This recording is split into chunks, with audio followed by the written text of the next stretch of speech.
Totoo ba na may laban si Senator Pacman sa December?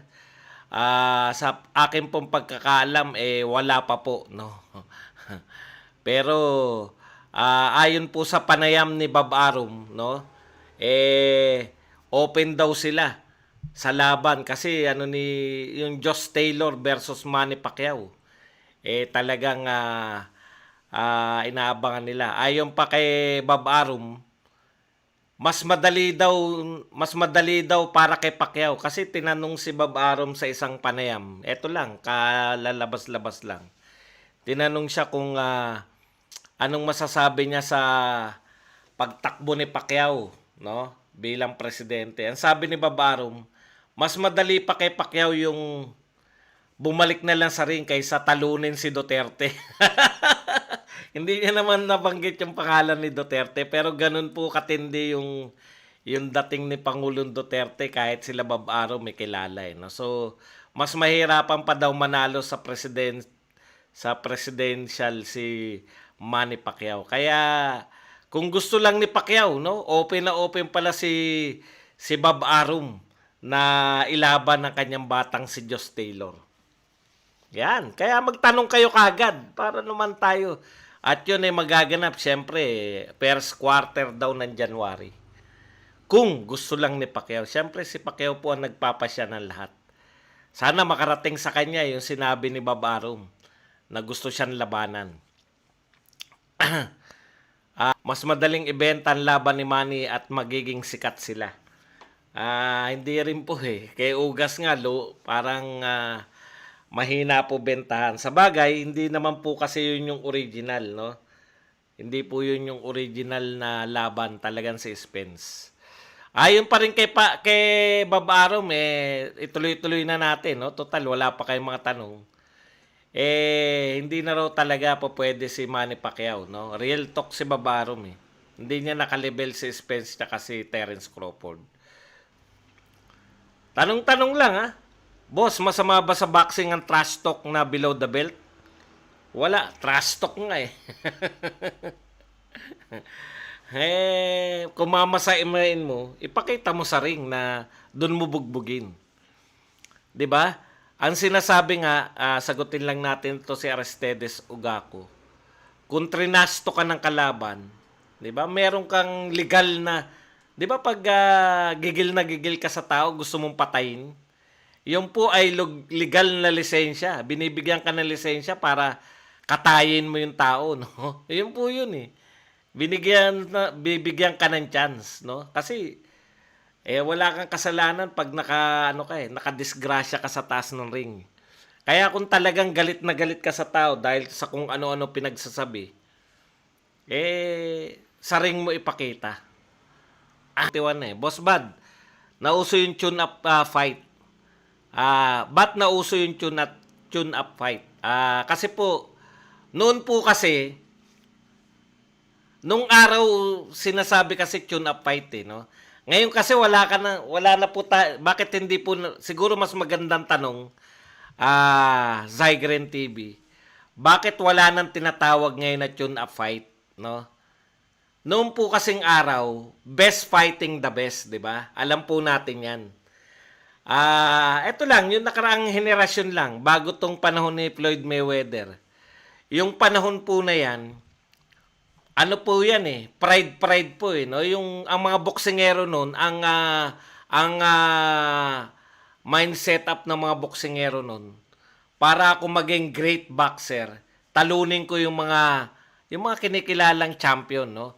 So yung best fighting the best noon. Kaya meron tinatawag noon, uso yung tinatawag na tune-up fight muna, no? Kasi mahirap yung pagka hindi best fighting, alimbawa, ang katapat mo si Morales, ikaw si Barrera, 'di ba? Tune-up fight po yung tawag doon sa pag hindi si Morales yung kalaban mo. Yun po yun hindi championship. Uso po yan kasi siyempre, mabubugbog ka naman ng gusto kung laging championship yung laban mo. Kaya po yun. Ngayon po, wala na po yun Wala na po naririnig tayong tune-up fight. Bakit? Kasi po, panay ganun na po ang laban ngayon. Hindi na, nag-iiwasan na po yung mga boksingero. Kaya po lahat, parang ang nangyayari po ngayon, parang lahat tune-up fight na lang. Hindi po natin sigurado na masasagot kayo, pero magtanong lang kayo. Dati pa utal-utal si Holyfield, dati pa. Si Chavez Senior, boss, 59 na rin nung nag-exhibition sila ni Silva. Pero iba pa po yung galawan ni Chavez. 'Di ba? Parang kaya pa ni Chavez eh. Ito si Holyfield. Uh, ang bagal eh. Eh, ugod-ugod na dapat ang kalaban niya. Matanda na rin dapat si George Foreman ang kalaban niya. Yun pa pala, no? May nakalimutan ako. Di ba mag-ano po dyan? Special guest. Meron pong separate na special na coverage. Yung magiging commentator po si dating US President Donald Trump. Alam po ninyo si Donald Trump na involved din po yan sa professional boxing. Sabi nga ni Bob Arum, may utang pa si Donald Trump. Hindi nagbayad dito kay Holyfield tsaka kay Foreman. Yung laban po nila, Holyfield Foreman, ng 2.5 million. Kaya nga kinantsawan ni Bob Arum eh. Kung totoo na magiging commentator siya, wag na raw siya maningil. Ibigay niya na lang yung kay Holyfield. Kawawa, no? Mga boxer, no? Datnan panawan sila ng mga promoter, no? Mga promoter, nagsiyaman na, oh. Bilyonaryo yata yan si Bob Arum. Pero sila, no? Okay. Real talk, ano tsansa ni magsayo kay Navarrete? Kung real talk po gusto nyo, sa ngayon, malayo. Siguro mga 30%. At least may chance siya, no? Hindi pa naman kumbaga nag-i-improve pa naman si Magsayo. Hindi natin ito sinasabi dahil hindi tayo nagagalingan kay Magsayo. Super galing talaga lang yun na Navarrete, di ba? Yun po yun eh. Kaya lang, sana mali ako. Pacquiao versus Mikey Garcia na sana. Wala na po yun, malabo na po yun. Alam po ninyo, mag-real talk po tayo. Iba na po yung level ni Pacquiao. Nakita na po natin, no? Kaya nga sabi ko nga, ang pwede niya na lang talunin sa mga champion. Hindi nga champion si Mikey pero hindi mahirapan din po siyang ang pwede niya pong talunin sa mga champion si Ugas lang. Kung yun eh. Kung totoo yung hinala nila ng kampo nila, kung hindi nila sinasabi lang na kaya ganun yung performance ni Pacquiao dahil lang sa overtrained, no? Yun lang yung sa akin. Pero kung ako, hindi ako naniniwala na overtrained lang. Talagang bilyonaryo na si Manny Pacquiao. No need, no? Hindi mo na kinakailangan na hindi ka naman katulad ni Holyfield na wala natira sa pera eh. Ano sa tingin mo resulta sa Pacquiao Ugas 2? Ugas pa rin. Talagang talagang darating po yung time na ganun. Kung magre-rematch po sila, ako nga ang kondisyon ko ganito, 'di ba? Meron akong kung mananalo si Pacquiao kung totoo na overtrained lang siya. Hindi siya magte-train. Baka kapusin naman siya. Kaya mahirap po yung may mga kung eh, no? Nakita na natin si Pacquiao yung performance niya. Depende po sa kanila kung gusto pa po nilang lumaban. Kung ako lang, hindi na po. With the recent PED on boxing thanks to Oscar Valdez, the boxers may soon accuse each other of PEDs. More to come after the Casimiro Donaire PED argument online. Jeffrey D. Wala na kasi sampalataya naman ang hamon lang naman ng Donaire, bada eh. Lahat ng bada result ni Casimiro negative eh. Ang problema kasi kay Oscar Valdez, positive siya sa bada. Ngayon ang kinakatwiran nila, yung WADA raw, meron mga in competition, out of competition, may mga banned substance sa in competition. Iba naman yung ban substance nila sa mga out of competition. Kaya sabi ng BADA, hindi kami yan. Wala kaming in and out competition. Pag sinabing positive ka, positive ka. Pero wala kami. Taga-test lang kami. Yun yung ano ng BADA eh. Taga-test lang sila. Yung commission yung magpapasya kung paglalabanin ka pa o hindi. Alam nyo, pag kinakailangan mo pang ipaliwanag kung bakit ka dapat lumaban, dapat hindi na ituloy ang laban. Talagang ganun. Babarum. Ano magagawa natin? Tingin ko, boss, hindi pa handa si Magsayo for the big league. Agree ka ba? 25 na. Ang pwede mo lang sabihin na hindi handa sa big league. 18 ka to 20 years old, ganun, no? Pwedeng sabihin na bata ka pa. Kung di ka pa kailan ka pa magiging handa? Yun na nga yung prime na nga yun, 25 eh. Kasi po, kaya lang naman tayong concern. Actually, hindi naman tayo, ang concern lang naman natin kasi pagka natalo na si Magsayo, wala na. Hindi naman totoo dapat yun eh.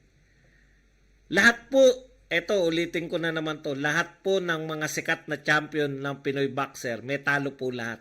Isa-isa inyo, Plus Elorde, magkapatid na Peñalosa, Navarrete, si Espinosa, Pacquiao, Janrel Casimiro, sino pa bang mga sumikat?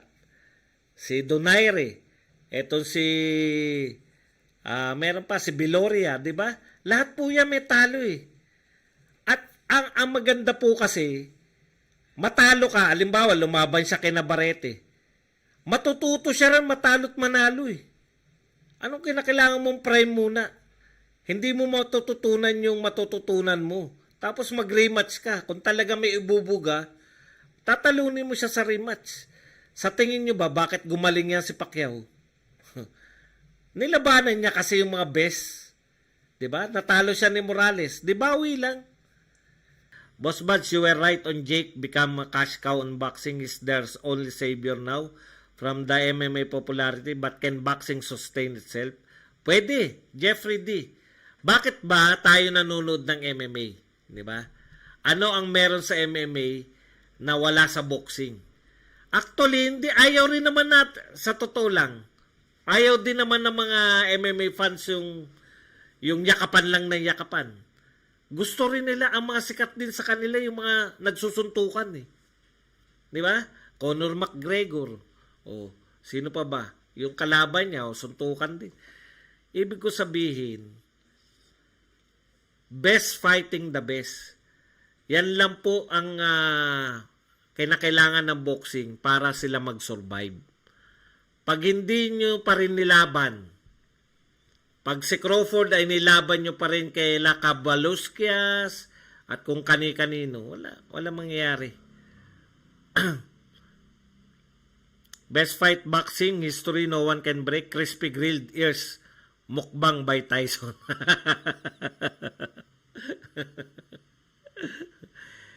PVBA, Pinoy Vloggers Boxing Association. Anong shoe size mo? Wow! 12 po. Yan. Maraming salamat sa magbibigay sa akin ng sapatos. 12 po ako, 12. Bibigyan niyo ba ako ng sapatos? PVBA, Pinoy Vloggers Boxing Association. Thank you. Saigon TV, boss, kung sakaling labanan ni Magsayo si Navarrete, mananalo ba siya or need niya muna labanan si Dogbu para masukat pa ang kakayahan niya? Wala na pong sukat-sukat. Prime po ni Magsayo ngayon, no? Kung hindi po niya kayang talunin si Navarrete at natalo siya at hindi siya natuto, hindi niya na kayang talunin yung mga parang ganun, dead end na yan, hanggang dyan na lang siya. Hindi, kung siya ay mga 18 years old, 19 or 20 years old, yan pwede nyo pa sabihin, baka hindi pa handa. Diba? Pero kung nasa prime ka na ng edad, 25, prime na yan eh. Wala na pong mas pa-prime yan. 12 po, 12. 12. Boss Bad, real talk, ano masabi mo sa kakakulit ni Jack Tepora na gusto niya makalaban si Mark Magsayo? Marami asar kay Jack Tepora, hindi pa naman siya ka-level ni Magsayo. Si Janrel po, nung nagsimulang hamunin niya si Inoue, hindi pa po siya champion. Before po niyang talunin si Tete, hinahamon niya na si Inoue, lahat po ng champion, no? Kaya, wala pong ano yan eh. Hindi po problema yan. Ano epekto nung ginagawa ni Tepora? Pinag-uusapan natin siya kay Magsayo. Kasama siya sa pag-uusap. Masama po ba yung ginagawa niya? Bago ba tong paghamon niya kay Magsayo, kilala siya? Hindi ko nga kilala yan eh. Di ba? Yun po yung epekto nun. Gumawa ka ng paraan para makilala ka.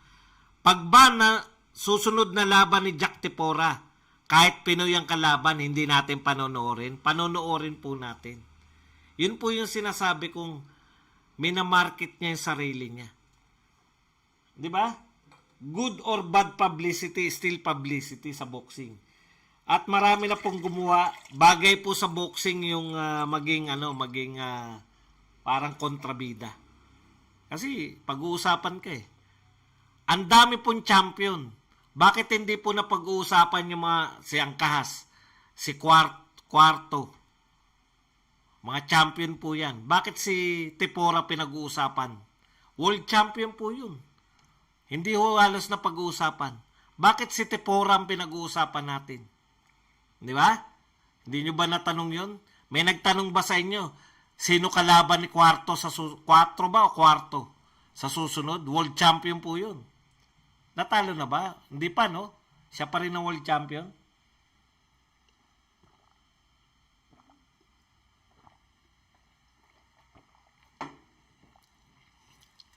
Yun po yun.